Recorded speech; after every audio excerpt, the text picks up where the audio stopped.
right, another day, another video. Today is the day 17 of my 30-day camera challenge, and today I wanted to talk about money. Everyone has different perspective and thoughts about what money is, and today I thought I'd just blabber on about what I think money is. If you think it's not interesting, I apologize. So I want to start in the beginning. Money existed for a very long time. The fact that archaeologists dig up gold coins and minted coins everywhere, we've been using money for such a long time, tells me that it's a system that it's been serving us humanity for a very long time. And it's probably the best one we've got. Prior to money, there would have been bartering. But while bartering is good and all, it also would have raised some couple of questions like how many Apple do you think it's worth when you trade a pair of boots, for example? Within between Apple, how do you value different variety and different quality of apple? Like if it's a really good apple, or if it's a really mediocre but apple that's plentiful. What is the right ratio when it comes to trading with something else or within the apples themselves? And you need to think about the expiry date of some of these products. For example, Apple doesn't last any longer than a couple, maybe a couple of weeks or maybe a month even, compared to something like a pair of boots or chair or something a bit more non-perishable. Does that have a higher value? So it makes sense for us to have a more of a set currency where the currency is small enough for us to carry around or hide or protect, but also something that we can use and that's recognized throughout your society that is easier for you to make trades. The fact that we can eliminate all the other decision factors and what the ratio is and so on, and just only worry about money as a decision factor, pinpoint your decision into the money that you have and the money that you need to spend to get something. It's a much more streamlined and simplified process than what bartering would have been. Money is interesting because it's the only thing that really unites different cultures and religion. It's the only tool that enable us to work together quite cohesively. I know like things like religion and stuff also makes that happen, but money seems to be the one thing that we all unanimously like. Look at the countries that really don't like each other. A good example is like Iran and the West, especially the US.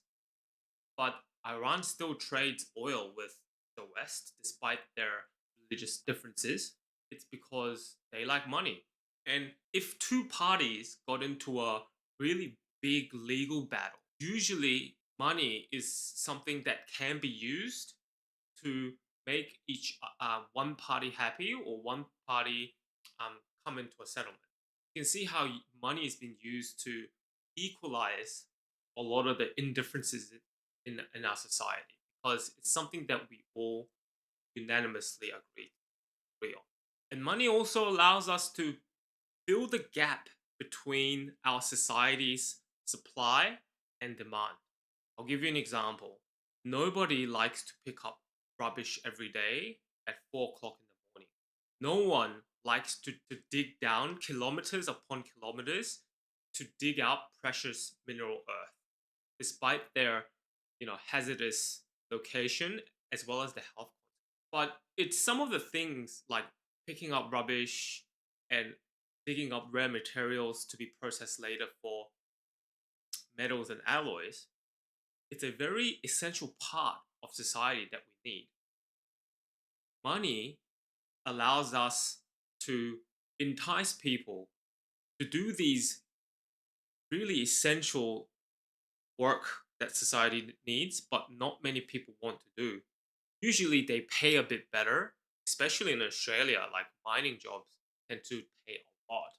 And that is because there's a high demand for it. Society wants a lot of rare materials and rare minerals. And money is probably the one of the only reason why people want to risk their lives and their health to go underground and dig for rare materials. Money also brings out the best in people, but also the worst. Because money is such a powerful enabler, sometimes people put money over society or over humanity. When money becomes a number one priority instead of humanity or society or the environment, a lot of the times there are really bad consequences. And I think it's a bad way to go about it because money is just a tool at the end of the day. It only serves the society that you live in. If you neglect social responsibilities and you put money over everything else, as soon as the society breaks down or is no longer functioning, money doesn't have the appeal that it needs. I'll give you an example. During a disaster or catastrophe or during the times of war, a lot of the times it's your bare essentials, things like water and food becomes the top of the priority. Money doesn't become the top anymore. And money at the end of the day just becomes paper. There's no use. And if society doesn't function, the value of the currency of that society or that country becomes useless. So bit of a double whammy there. And money isn't everything. As you grow up and you learn to earn money and you learn to save money and you're quite savvy with money, a lot of the times you tend to value other things other than money. You're earning, say, for example, 200K a year, but you're getting offered a 250K per year, but you get less free time and you have more responsibility and stress, the chances are you will think twice about taking up that role because your priority throughout your lifetime changes.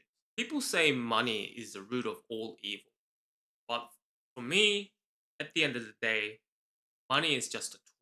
It's up to you to think what you will do with it. Money can also amplify some of your personality. If you're a bad person and if you have money, it tends to amplify that personality. And if you're a good person, it also amplifies that too.